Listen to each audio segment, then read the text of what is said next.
Okay, greetings, everybody. This is Kali Akuno doing the third report back on the COP27 here in Sharm El-Sheik.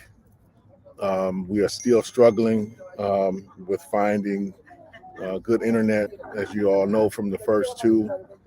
The distinct advantage of this one, however, is while there's still some background noise, it's not in some clubs somewhere. So I apologize to folks for that. But these are the conditions that, we've been working with, trying to bring you all a little bit, some of the taste of what's happening here, what's being discussed, what's being argued, what position folks are taking. So folks who care to know are up on some of what's happening. Definitely encourage folks to, as you all know, to get very much involved in the issue of climate justice. It's an overarching thing that kind of cuts across damn near everything. And if anybody knows from me, I take this deadly serious as a fundamental issue, because if we don't get this one right, there won't be much of a species or a complex life left, in a few generations. So we got to really make it happen. So that's why we bring you this. And just a reminder before going further, I'm here representing Cooperation Jackson, the Institute for Social Ecology, but also here with the Grassroots Global Justice Alliance delegation, which is part of the larger It Takes Roots delegation that Cooperation Jackson has been working with for a good number of years here now.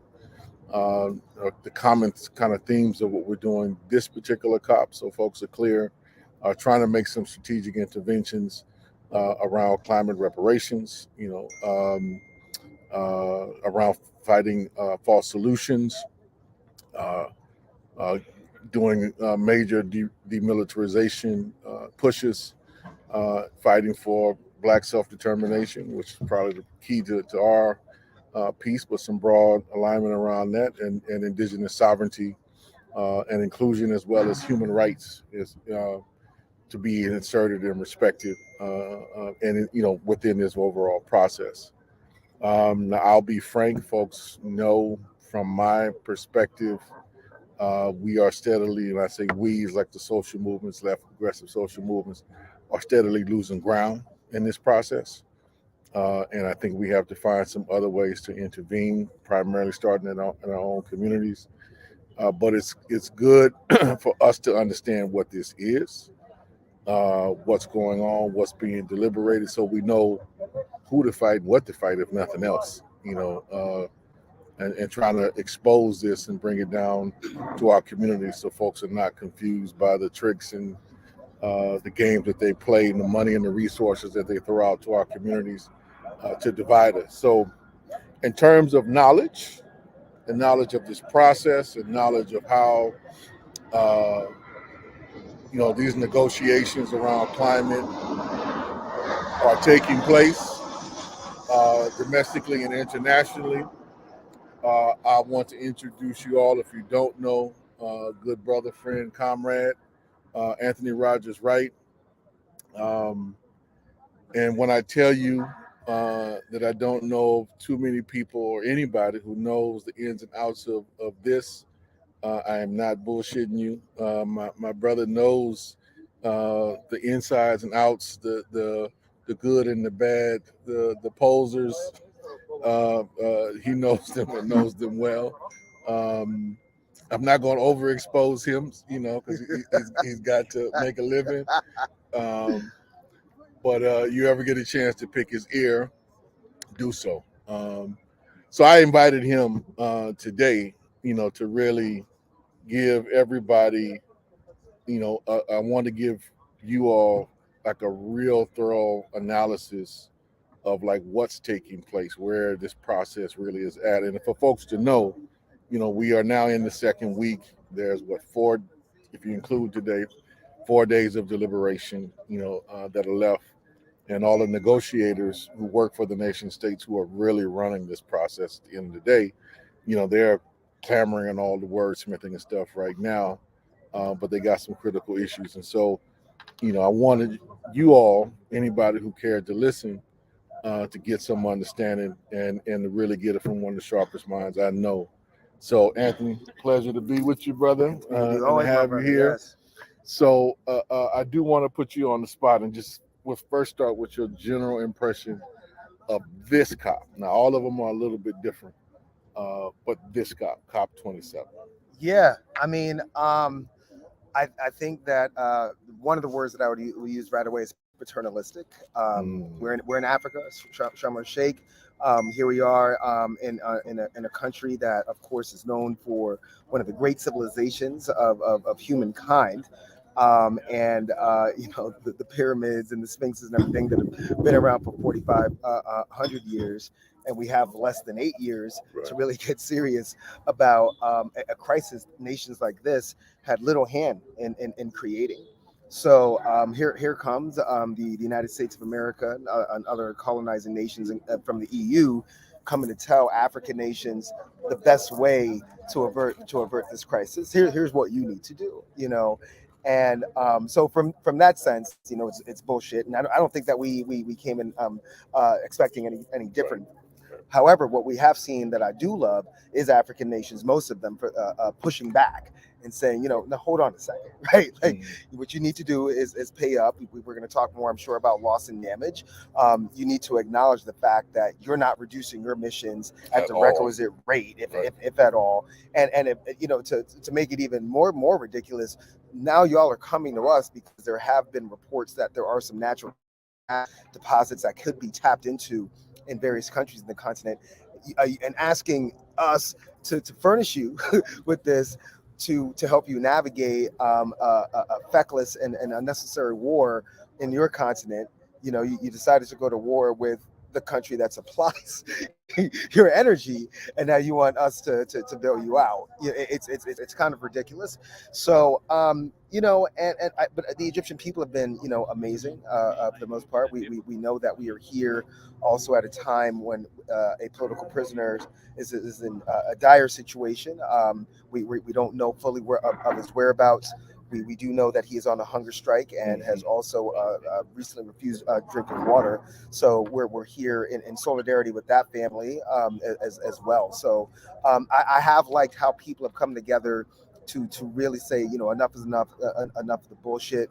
We, of course, know that 4 of our comrades were temporarily, anyway, debadged. They lost their credentials because during President Biden's very soporific speech last Friday, right after he said we have to start listening to Indigenous wisdom, 4 Indigenous youth stood up with a sign that said people versus fossil fuels, and they were escorted out. So the urgency is growing, and I like that. And of course, it's always good to come and build with brothers like yourself and many of our comrades from around the country and around the world who we get to share impressions with and start to really build this global struggle, and seeing it, especially as Black and African people.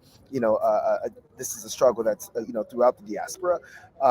What I haven't liked, I have not seen representation from some nations who need to be here, including the Revolutionary Republic of Haiti, many of the Black Caribbean nations. We haven't seen as much of that presence. Very, very happy to see the newly elected administration of Colombia came here. There, we got to spend time with their Minister of the Environment, and she just laid it down at a New York Times event, and it was just like, the United States is full of shit. They're not serious, but we're and hearing what's happening internationally. We're like they're forming an Amazon block now that Brother Lula was formally elected to the Republic of Brazil, and really understanding what we need to do to protect what some people refer to as the lungs of the world. Right, the whole world took a deep breath when Lula won the presidency, and now we're going to preserve that in a way that recognizes the rights of indigenous people and of Afro Latino people, Afro Latin Americans as well. So that's been really, really encouraging. But the United States has come with nothing but empty rhetoric, empty promises, and paltry amounts of money. Oh, and one more thing that I will say is that it's been really, really great to see way more discussion on militarism and the role that it plays in the climate crisis and destabilization of nations and peoples. So this is, I think, one of the first COPs where I've seen militarization, really, really mentioned, much more than an afterthought. So that's very encouraging. So I want us to go a little bit further, since our audience is mainly in the United States, to make sure folks understand what, quote unquote, your government is doing and what they are pushing and promoting here. Um, let's work backwards in a little consequential order. So you mentioned Biden's speech, which I have to say, he's given some terrible speeches. This was one of the worst Yeah. I've ever heard him articulate. Uh, I'll leave it at that. It was bad. Yep. But within it, break down what he said. Like he didn't really say much. No. But there are a couple of key points, that I think we do need to articulate. So I'm gonna let you break it down. Yeah. I mean, it was interesting. He started off by, uplifting veterans and so we had some small hopes that, like, oh, is he gonna maybe talk about AFRICOM? Of course not. And AFRICOM's presence in the continent.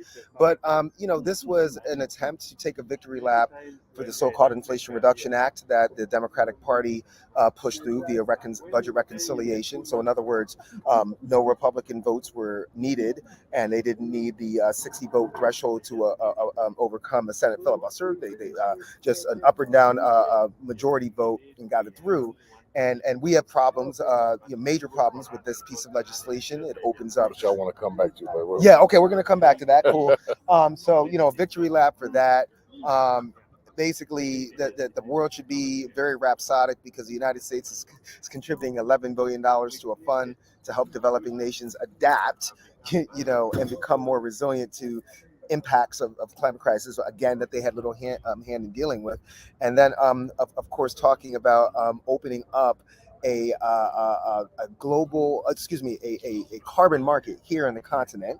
He was lauding that, and then use the opportunity, of course, to hit Russia, and basically saying that there is a need to rapidly get off fossil fuels and reduce emissions. He had one flat out fabrication, which was that the United States is on track to reach its Paris climate goals, which is impossible seeing as emissions went up in 2022. We know that now.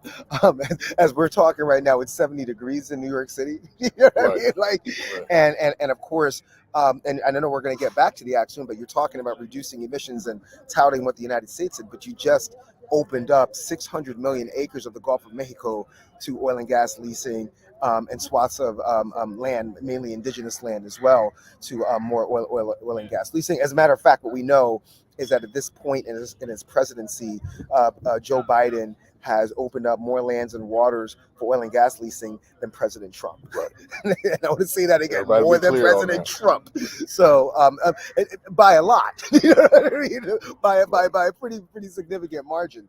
And that was it. I mean, a few stumbles here and there and whatnot, but and reaffirming the United States commitment, that we've always heard. Unfortunately, we're not recycling enough, aluminum and plastic and paper, but we're recycling talking points that are sheerly rhetorical, and there's no way to hold those talking points accountable, because we know that the Paris agreements, for instance, they're agreements, they're not legally binding. Right. We also did not hear anything about a fossil fuels in the context of the non-proliferation treaty.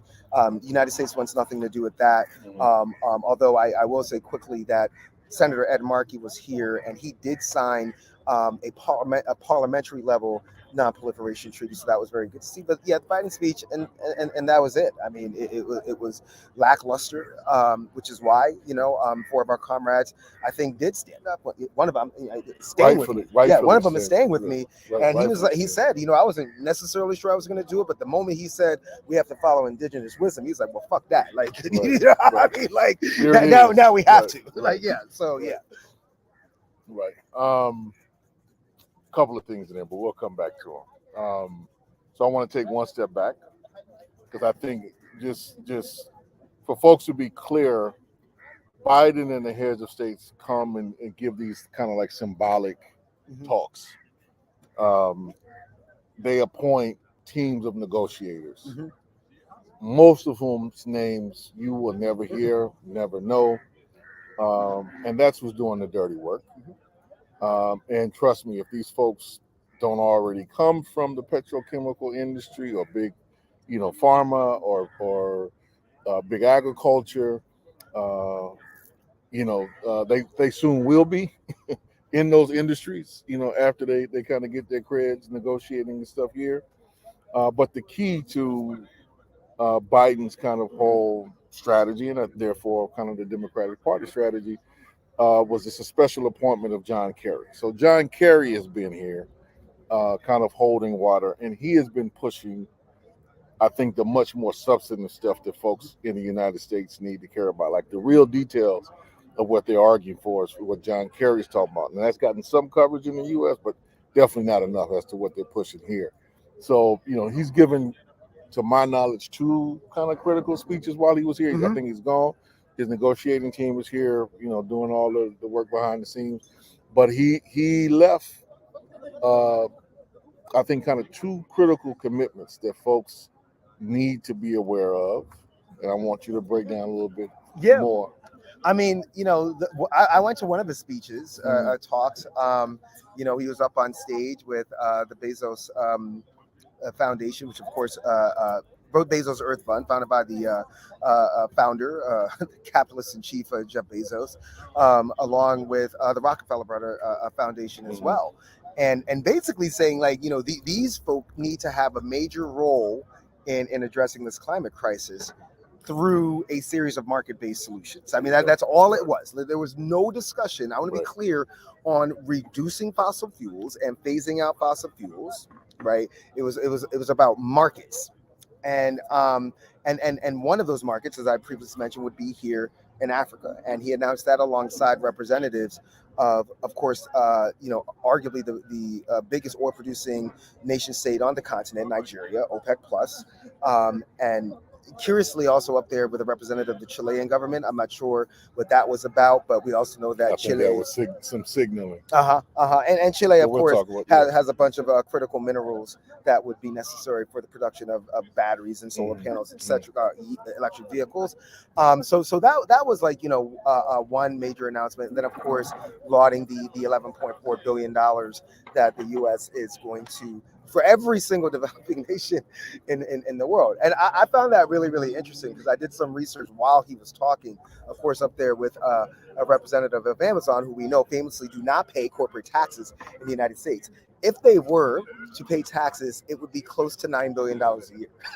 So it seems that, like, if you just make these people pay taxes instead of hiding behind their foundation to dodge taxes, amongst other things, we could go a lot farther than the $11 billion that the United States has of our tax dollars has offered to the developing nation. But that was really it. Kerry is married to this idea that the markets can save us. And of course that's not surprising given his politics that we've heard throughout his years as a failed presidential candidate and then eventually a Secretary of State before he got this position. But again, I want to be clear. There's and of course he was touting the Inflation Reduction Act as well. Yeah. But no discussion on an interdiction for fossil fuel production and infrastructure. Just more of the same and trying to bring business into the continent to basically create a market here, which really doesn't make any sense, being that this continent, of course, is responsible for the lowest amount of aggregate emissions of any continent, including Australia, which is much bigger than in the entire world. Mm-hmm, mm-hmm. So I want folks again to be clear. If we were to sum it up, the U.S. as the driving power still in the international system, the world capitalist system, what it is doing here is creating markets. And so in essence, this process is the process of capital formation. And what do I mean by that? Like, they are creating new commodities through the negotiations in COP, commodifying the very air you breathe, commodifying, water, even more so than it's being commodified, but like the very processes of, the water cycle, they're commodifying that. Of course, commodifying you know, land, but it's the processes of, how plants actually, you know, like make oxygen, right? And photoplankton. And I'm not exaggerating. Look, don't think I'm exaggerating. Like, if you get into the details of some of the things that they count as carbon emissions, right, and like biomass and biofuels, and how you count trees, and what you can do with, like, counting trees that they've already cut down as a way of actually counting carbon reduction emissions and measures. Pure madness. So that is what they are pushing here with all their financial might and with all of their military might, because those are the only two real things that the U.S. still got going for it. Let's just hear, about that. And Hollywood. Those are probably the big three. Um, and what I think, like, it's throwing a couple of points out. 11 billion might sound significant, who are broke as all hell. Uh, we're like, oh, that sounds pretty significant. Uh, that's a tiny fraction of what the U.S. military spends year in and year out. It's a tiny fraction of what U.S. intelligence services, what their budgets are allocated for. Most of which we don't know. We don't see, right? We see like public allocations and public discussion, but a lot of that is done in ways that are always withheld from the public. So we really don't even know the full extent of the U.S. military budget. What we do know is that the United States on annual spends more money on the military than all the rest of the nations on earth combined. Okay? I want everybody to understand, combined. We're not just talking about 1 year. We're not just talking about a decade.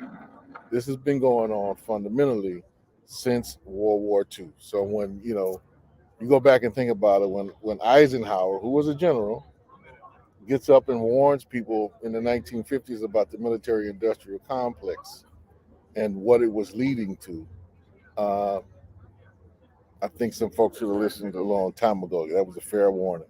But anyway, that leads me to this next piece, right? Which um, we have to contend with. And I wanted, I've been waiting for this, for a more technical breakdown with Anthony. Y'all heard me talk about, this inflation reduction, madness, and what it really leads to. And again, I'll reiterate. Um,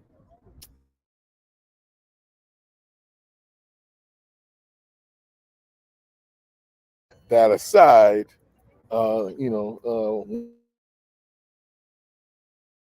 and the placebos that they're trying to sell you, there was some content relative to the environment that they're pushing, have been pushing hard, and they've been pushing it as if, what did Biden say? It's the largest bill ever, the largest thing ever. And not too many people have critically examined it. I want Anthony to give you all a breakdown of what this thing really is. So you stop praising it. That's my push. People can take it what they will. Stop praising it, and be clear about how it's going to impact our communities.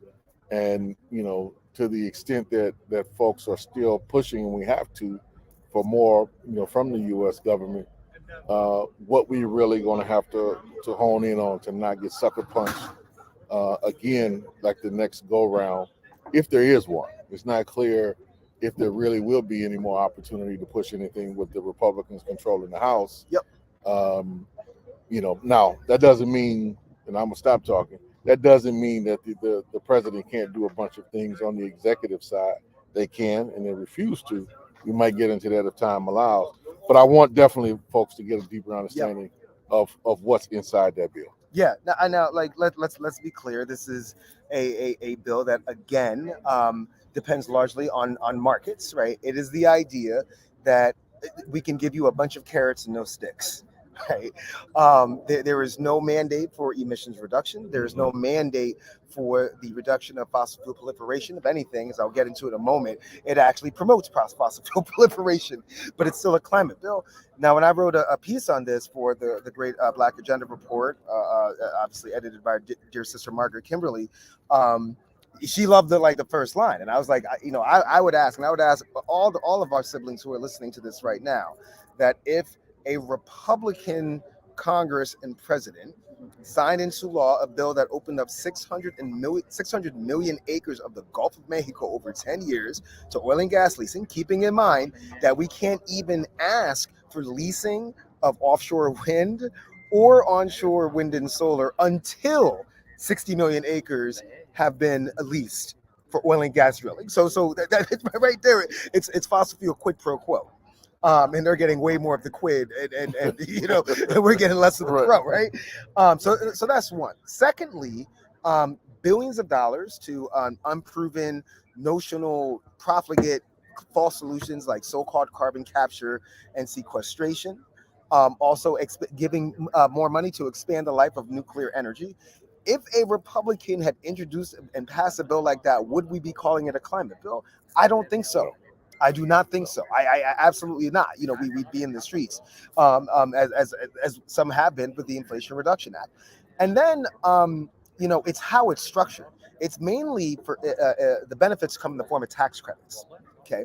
So here we're seeing a very similar situation to what we saw with the Civil Rights Act, where this had nothing to do with being something to uplift people out of poverty. It had nothing to do with poor Black folk, right? This is for middle class Black folk and creating a petite bourgeoisie class, which we still have today. Many of those petite bourgeois Blacks are the ones running around promoting this Inflation Reduction Act.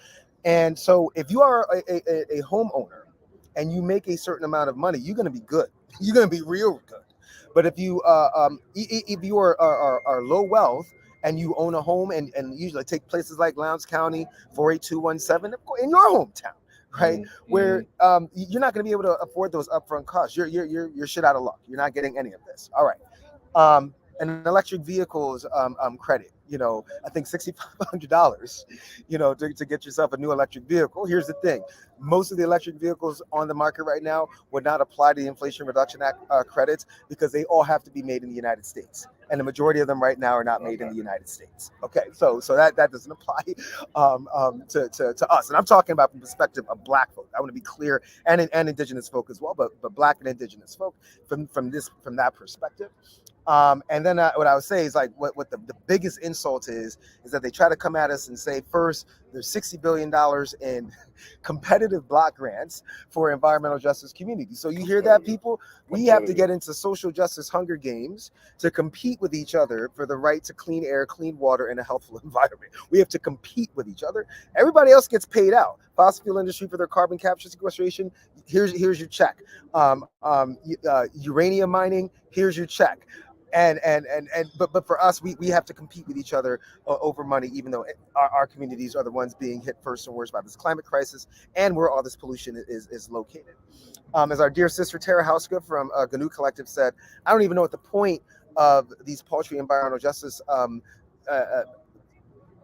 grants are, when those of us who are lucky enough, where the odds are ever in our favor to even get some of this money, will be using it to offset the harmful impacts of Inflation Reduction Act in the first place, right? And that's what I say. We know we don't believe in net zero emissions, and we damn sure don't believe in net justice. And that's right. And that's what it's trying to promote. So, in keeping in mind that it's also antithetical to Biden's so-called Justice 40 initiative, which came out one of his first executive orders, 14008, where the federal government was to direct 40% of all climate benefits and spending to disadvantaged and environmental justice communities. 60 billion, and we're going to get to that number in a second, of 379 billion is not 40%. And that's why I was like, this is more like Justice 12.4 than Justice 40. But if you dig into the numbers, our dear sister Sylvia Chi, a brilliant policy analyst from Just Solutions Collective, she was like, nah, this is more, actually, when you break it all down, it's more like 38 billion to EJ communities, keeping in mind, and here's the kicker, whereas the tax credits, there is no sunset on them. Some of these block grants, they expire as early as 2024. and no later than 2026. That's when they're all gone. So we expect the federal government to go through a massive competitive grant process. And I don't know if anybody's ever done a federal grant before, but it's gangster, onerous. You know, like for our small grassroots organizations, Co-op Jackson, It's gonna take you months. or you're gonna have to hire somebody who's gonna take 20% right off the top of what you made. So I mean that's ridiculous. But the federal government has never gotten that much money out, especially not to Black folk, in such a short amount of time. And then, brother, you brought up the fact that it does look like at this point, as the GOP party is one seat away, one victory away from reclaiming the House of Representatives. They are going to delay, deny, and do everything that they can because they know they've got a time. The time is on their side, right? 2024 right around the corner, and they're not going to allow that money to go out to our communities. They're just not. So what we have again is a bunch of carrots for affluent, mainly wealthy white folk, and a bunch of sticks as we're getting beaten by those sticks for poor Black, brown, Indigenous environmental justice communities. So bottom line, bunch of oil and gas leasing being approved as a condition for there to be renewable energy leasing. Most of the money not coming to our communities, and a scheme that is set up to benefit those who are already benefiting. Right. And one thing I will add, this is my take. In truth, I would argue with this timeline, there's nothing really competitive about these grants. And why do I say that? Going back on Anthony's point, the technical knowledge and more importantly, the relationships you have to even get the right information on how to apply means that they pretty much probably already selected who's going to get those resources. Yep. Right. The competitive piece is just for like public promotion and make it sound as if, you know, your nonprofit might have a shot at it when, you know, most of that's going to go to the big greens. Yep. And ain't gonna come down and trickle down to our communities at all. So there's not much really competitive about. Well, I mean, real quick, I'm so sorry to cut you off. One of the architects of the Inflation Reduction Act, I'm not going to say their name because I'll get in trouble, but you can read my resignation from Evergreen Action and you'll know who I'm talking about. Literally said, you know, yes, this is primarily going to benefit wealthy people, but keep in mind, when wealthy people use things, they get cheaper for everybody else. So now we're talking about trickle down climate justice. Literally said that. You heard it here. You heard it here. So look, this is what we're dealing with, y'all. A lot more to say, but I've been trying to keep these to like 30, 40 minutes. We had a little 30-minute piece. There's gonna be some follow-up to this. There's gonna be some critical piece. So, you know, stay abreast. I definitely want y'all, when you see out on social media, Facebook, Twitter, follow him, pick him up, and you know, stay abreast of what he's pushing, promoting, what he's analyzing. You'll be a lot smarter for it. You know, when I study this stuff and try to keep up, Anthony is one of the first, you know, places I go to be like, all right, now I hear what they're saying. I got my analysis. I know some history. What's the real deal? You know, like what's the inside? What's the horse trading and who's doing what? So I would encourage you all to do that. And we're going to be doing a couple more interviews, probably more this week. Just going to be doing them. They won't be live. They will be in the context of a pre-recorded and then aired later on. So I apologize for that because I know sometimes people want to, you know, comment, ask questions. So that won't be permissible, I think, the next couple of days, but the quality will be better. And I think the diversity of who we're talking to and the experience will be much more. So I hope people appreciate that, you know, as we try to bring you some direct Maybe we'll information. do a breakdown when we get back home. We got to. Yeah, absolutely. We got to. People, you know, I love to answer the people's questions. Yeah. We want them to be educated because that's what they have to be armed with, so that they know what's coming at them in a different way. So you know, you got me for that for sure. All right, so stay tuned. Appreciate everybody for listening, for tuning in. Hopefully, we provided some stuff that you can use, analyze, break down, you know, to strengthen your work in your community. Till next time. Peace out.